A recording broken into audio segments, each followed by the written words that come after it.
Hello, everybody. I know it's been a little while since I've caught up with you guys. I am of the mind that I will catch up when I am done with a good amount of books, and that usually takes me a while so that it's not like one book at a time.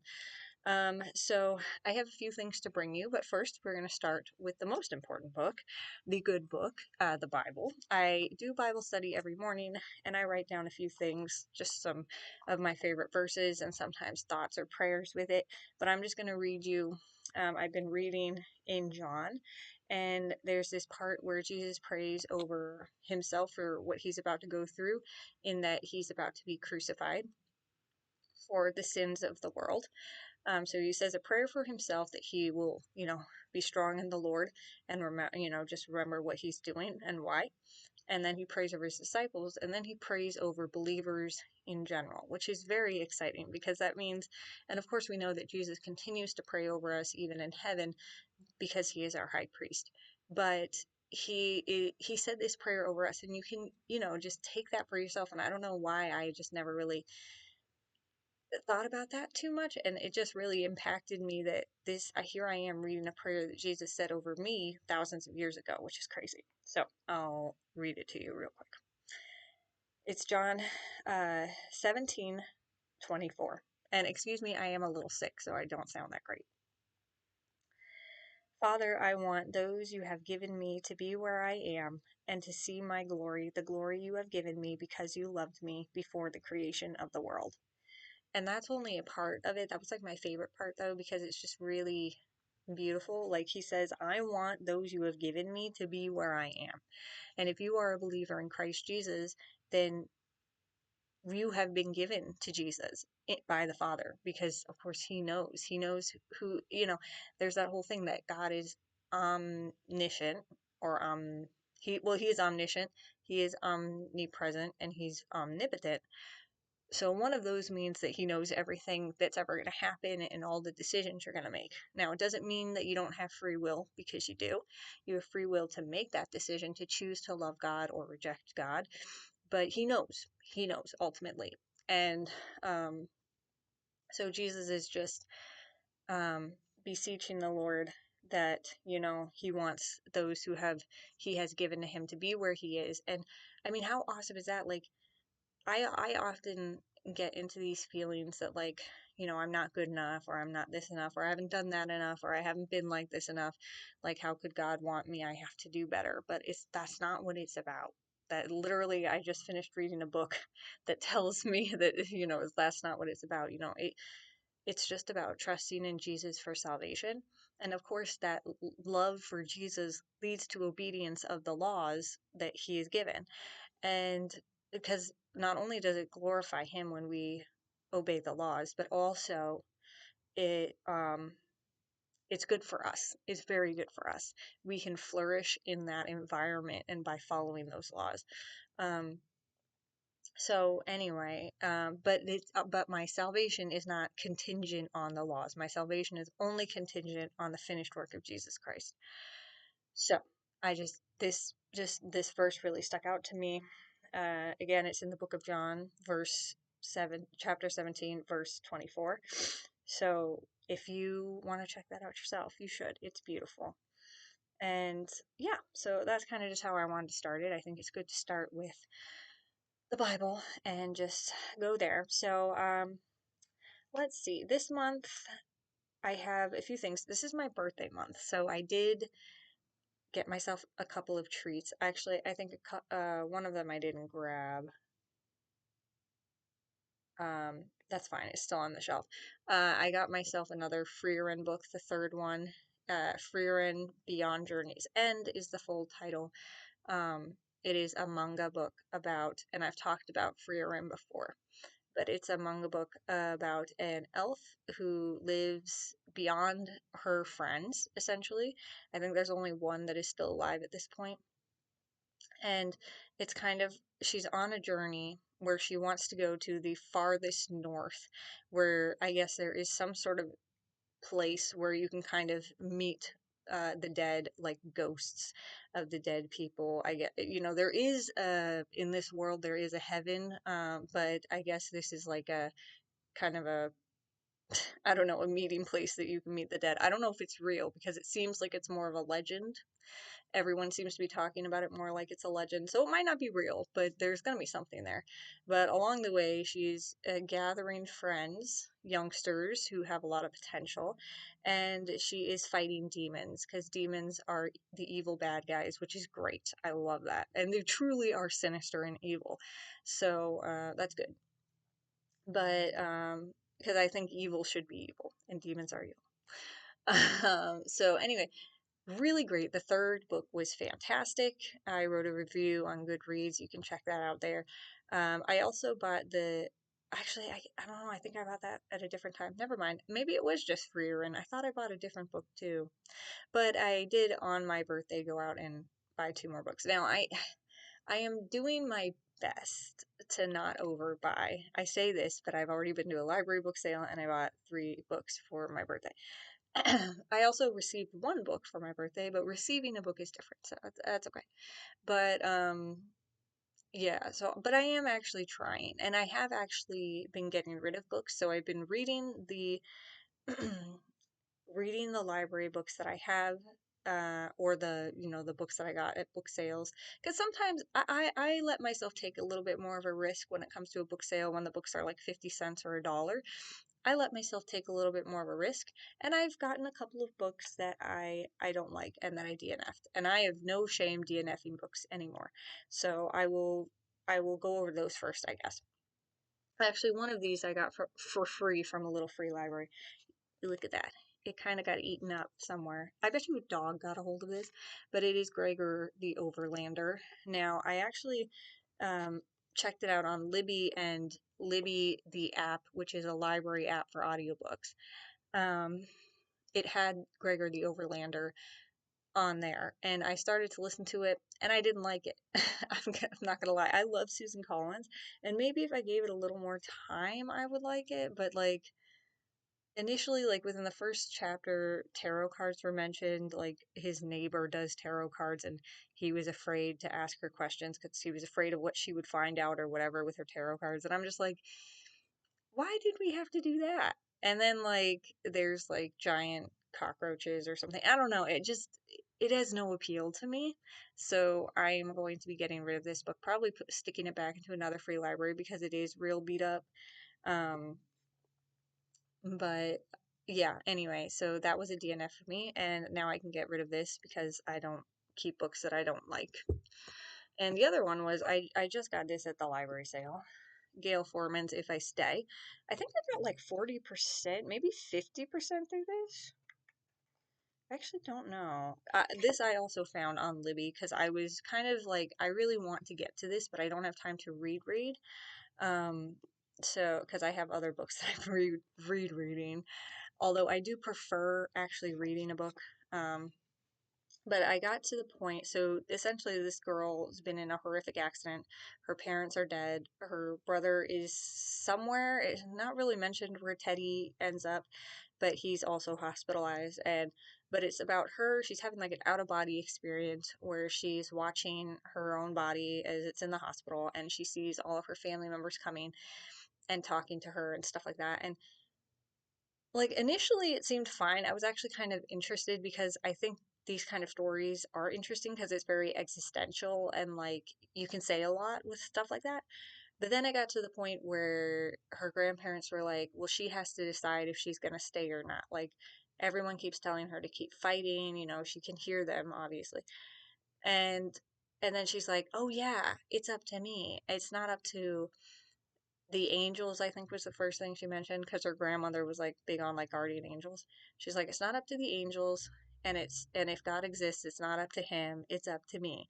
And I'm like, I literally was like, that sounds like blasphemy, and turned off the book immediately. I was just like, no, thank you. Like, I guess I shouldn't be surprised because it's a secular book, and secular books, when it comes to topics of death, and eventually God would come up because even in the secular world, we know, like, they know God exists, but maybe they just don't believe it, or they try to put in a jab there about God.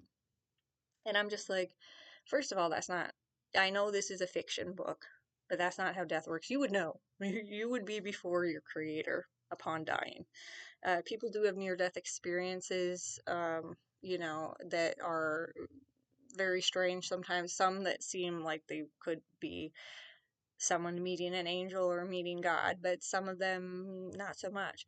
I don't know what I think about near-death experiences yet. I've read a little bit about them, but anyway, that to me crossed a line. And there is like a weird scene between her and her boyfriend as well, which I didn't like because she's like 16, 17, something like that. I don't know. I didn't like it. I skipped it, to be honest. I don't care how tame it is. I don't like that stuff. So that alone, I probably wouldn't have kept the book, but I was willing to finish it still because I can, as long as it's not graphic, I will skip over it. But that her saying that was enough for me to be like, you know what? I don't care to find out anymore. So this will be unhauled immediately because no, thank you very much. You know, just not for me. I guess I shouldn't have been surprised. I still kind of want to see the movie, but if it has that line in it, I don't think I can. So, anyways, so those are my two DNFs, and I'm very proud of that. So now I'll go to books that I finished. How about that? Okay. So I finished St. Francis of Assisi. This was by G.K. Chesterton, by the way. Way to go. This was a really good book. Really interesting. I think I only rated it like a 3 star, but it's like a higher 3 star for me. And mostly it was because there was a lot of like, it felt like a lot of information, and like sometimes like you would get like this really interesting like story about St. Francis, and then it's like, oh, I got it. It kind of stops. It's like you really, I mean, G.K. Chesterton as well says this is more of an overview of St. Francis. If you want to look more into him, then you got to find bigger books. And so, like, for that alone, I was kind of like, it wasn't exactly what I was expecting. However, it was still very good, very interesting. St. Francis led an extremely interesting life, and he was really hardcore about like things like fasting and his monk lifestyle and things like that. He certainly more wild than I could be. But I did love that his main goal was to reach ordinary men and to teach ordinary men how to live extraordinary lives in their ordinary lives. So, I'm an ordinary man. I could never do what St. Francis did, which is go live in the wilderness with nary a roof over his head and no possessions. Not that I'm attached to my possessions, or at least I certainly don't want to be, but I don't think I'm not that brave. But his story was still very interesting, and I really enjoyed reading about it. So I would highly recommend. I do want to read more because I think G.K. Chesterton has also written more about other saints, so I would love to read more about that just to get a good overview and maybe see if I want to dig in more. The other one that I finished reading was People Pleaser by Ginger Duggar Wallow. Now, y'all know I love Becoming Free Indeed. That was also written by her. In fact, I think I'm going to reread it by listening to the audiobook. It's on Libby. Woohoo! But this was so very good for me.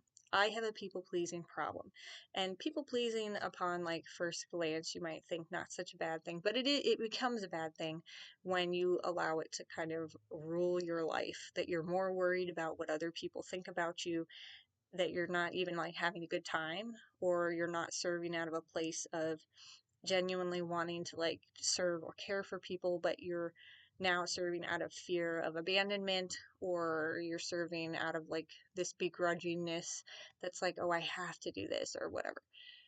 You lose sight of what it is to be a Christian, which is to serve with a joyful heart unto the Lord and for others. Um, and there was like, she gives a couple different like types of people pleasers, and well, not a couple, she gives that like a good amount, and I think I'm a mixture of a few. So that was really interesting to look at, and I was really able to kind of pinpoint some things in my life that need to change. I was able to say she has some prayers in here which are fantastic, and also she encourages us to reach out people pleasers to reach out to other people, because the hardest thing for us is to kind of pull down the veil and have people see us at our worst, and know how maybe bad we're doing, you know? So that's something that I feel challenged to do, but I would definitely, it's a very short book, but it took me like a month to read through it because I wanted to take my time. I really wanted to take in the information and learn and grow and change. And of course, everything is from a biblical perspective because she is a Christian, and I just really loved how she brought God into the conversation every time, and every chapter was just really impactful for me. Like maybe I think there was only one chapter that like I didn't relate to at all in terms of people pleasing behavior, but I still was really interested, and it was still a really good book. So it was a very good chapter for someone who may be suffering from that type of people pleasing, necessary to have it on hand. So, yep, I finished this, and this is I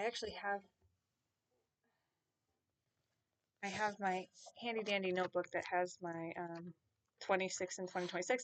St. Francis of Assisi and People Pleaser are both on there, and now they both have green check marks, as you can see. And yes, I'm so proud of that. I have so many more books that I haven't even begun. However, I have begun another 26 and 2026. This is my current read right now, Happy Lies by Melissa Doherty, which is about the New Thought movement. And New Thought is essentially, well, it comes from, I mean, really look up Melissa Doherty and have her explain it, because I've just started it, so but I listen to her podcast a lot, and she talks about how New Thought is essentially like kind of manifestation and visualization, and kind of thinking that your thoughts and your words can make things happen in the world, and that God is going to give you everything you want, prosperity gospel kind of stuff. Um, but she really goes in deep about why these things happen and why it kind of infiltrated the Christian world, because New Thought and New Age are they're very, very different from each other. But they have the same kind of vibe, I guess, and certainly the same false teachings. Um, but unlike New Age, which is a lot easier to be distinct from Christianity, New Thought has ways of like sneaking into Christianity through prosperity gospel, things like Bethel Church in Redding, California, things like that. Um, where people think that they can make demands of God, and you can't. You can pray, and we ask, for things, but ultimately God may not give you that Lamborghini or that mansion. So, just so you know. Anyway, I'm very excited. I've been wanting to read this for a while. I got it for Christmas, so I'm excited.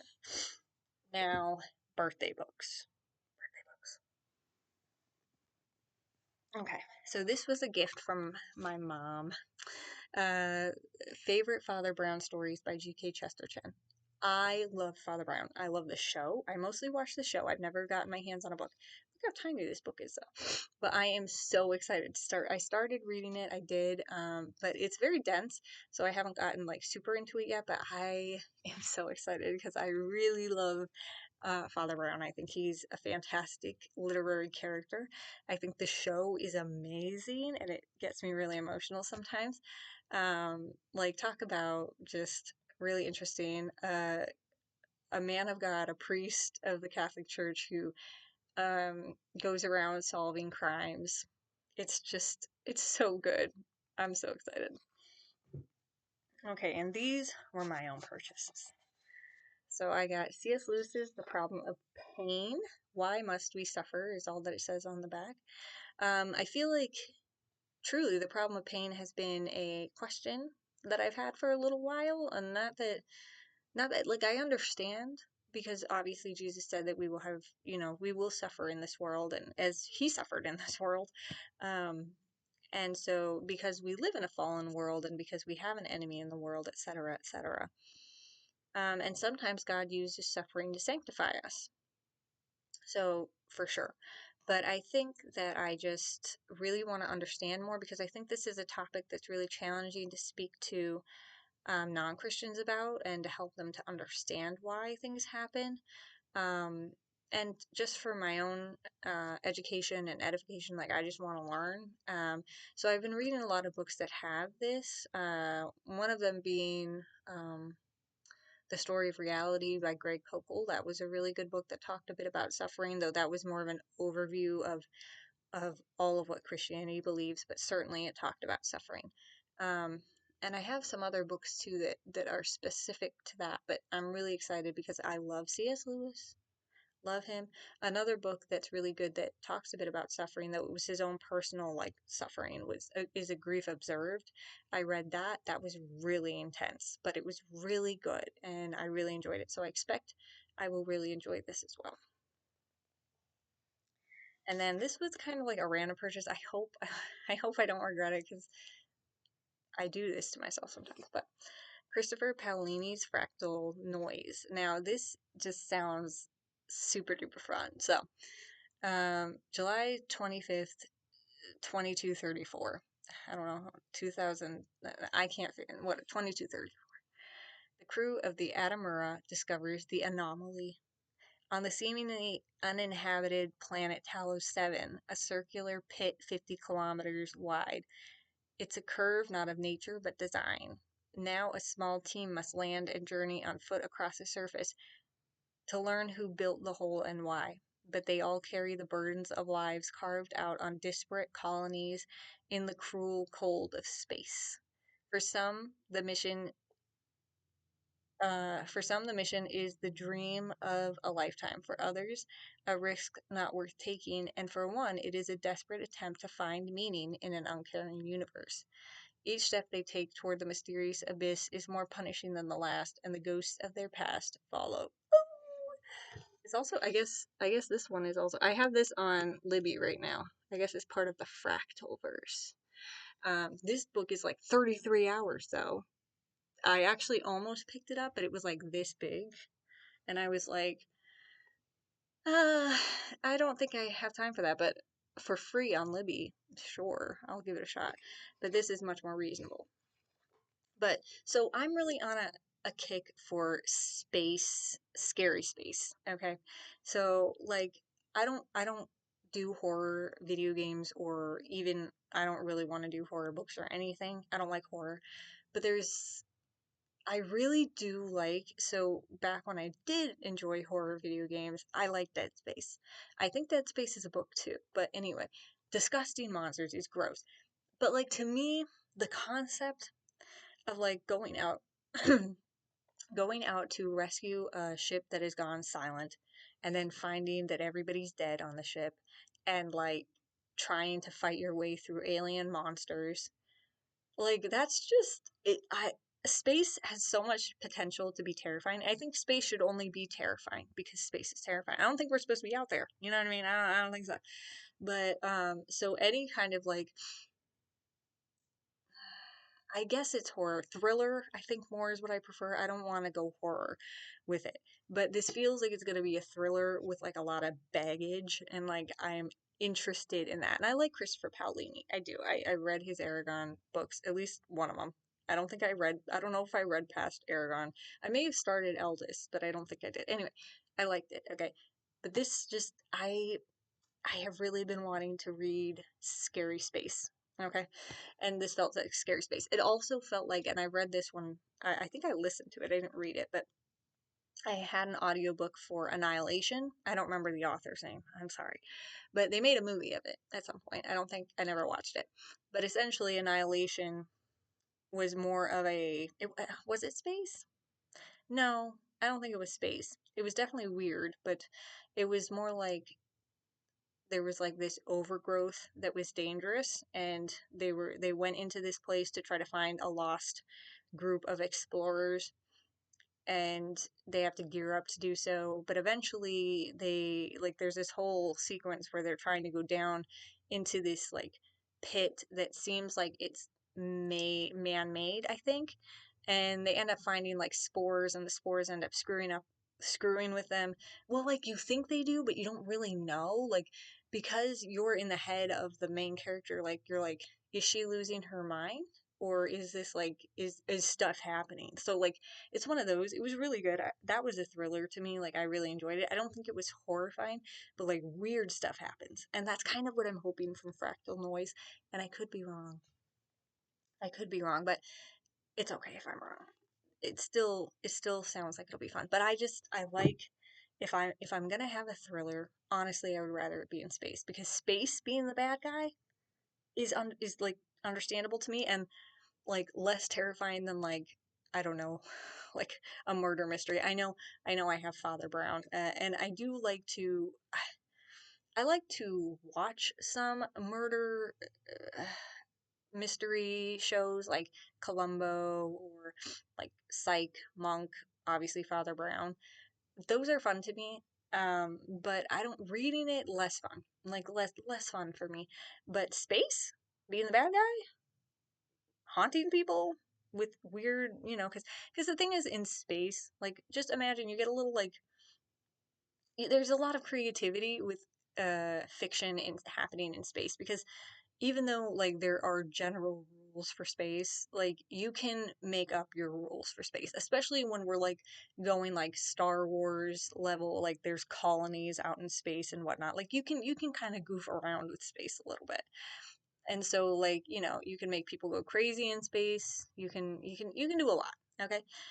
So yeah, anyway, I'm yapping, but I'm excited to read Fractal Noise. In fact, think I keep saying it's going to be the next book that I read, but I'm trying to finish. I'm still working on Crossed by Ali Condi, which is the second book in the Matched series.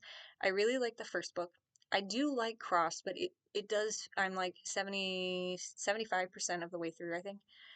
It's so much of Crossed has been Cassia and Kai being separated from each other and trying to find each other.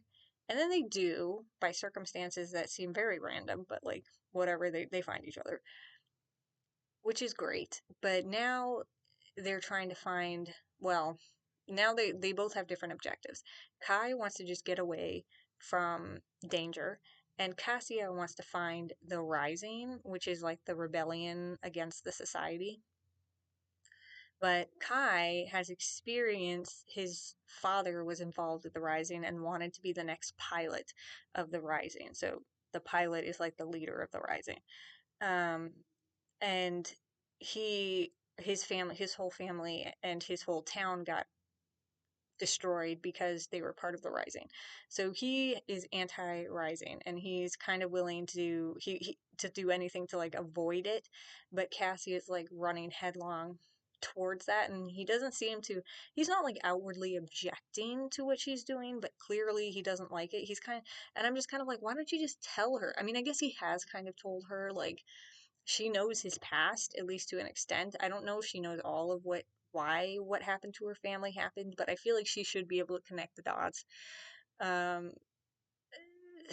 so I guess she just doesn't care. Well, I think she just wants the society to get wrecked. But also, she still has moments where she seems to appreciate what the society has done for her and for her family. So it's kind of weird. I mean, she was brainwashed for her whole life, so it's like I'm not judging her too harshly for that, because like it takes a long time for brainwashing to be done. But like, for you to one minute be like, oh, the society did all this for us, and then the next minute to be like, but I want to find the Rising and destroy the society. Like, I'm just like, also, in the second book, you get to see more about the outer provinces, obviously, and so there's this war going on in the outer provinces against the unnamed enemy, and the which I assume is just the enemy of society, which could be the Rising. And then the society essentially takes people who are dubbed aberrations and dumps them into these empty villages, where the enemy then comes and wipes out those villages, and just, so aberrations are just fodder for the enemy. Now, I assume the enemy is actually just society getting rid of aberrations, that this isn't actually like some group of people that is trying to conquer the society in some way.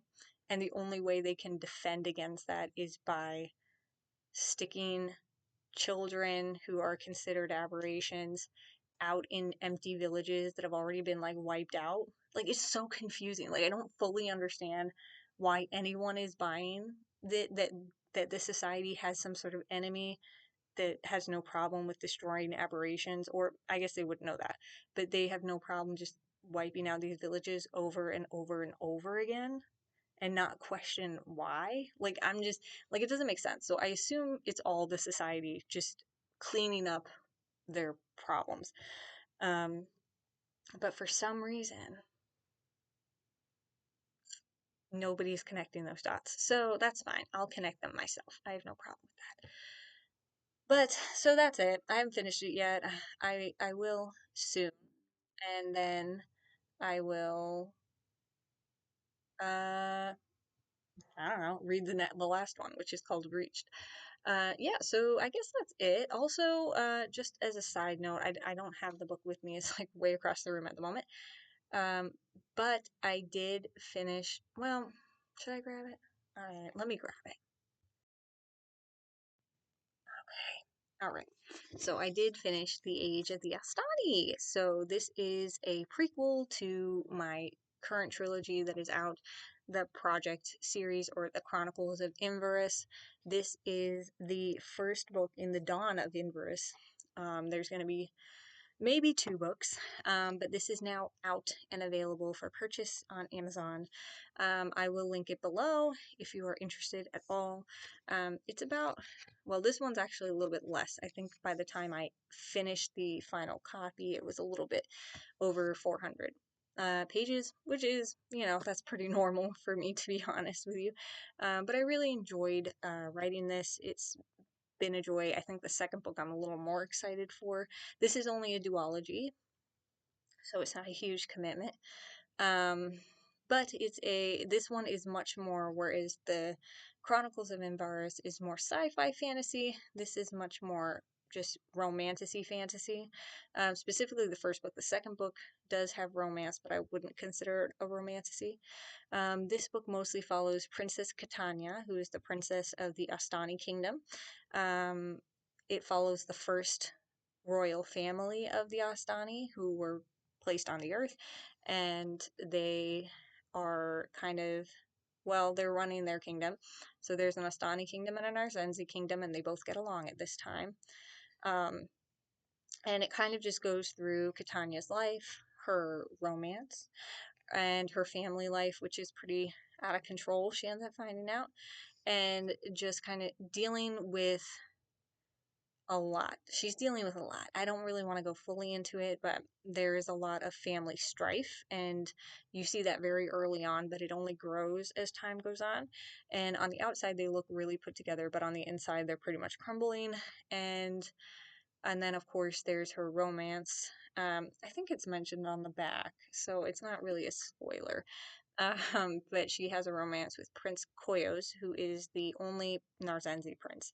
And it's kind of a big no-no because he is the only heir, and therefore he could not marry an Astani because his parents don't want him to muddle his blood, if you will.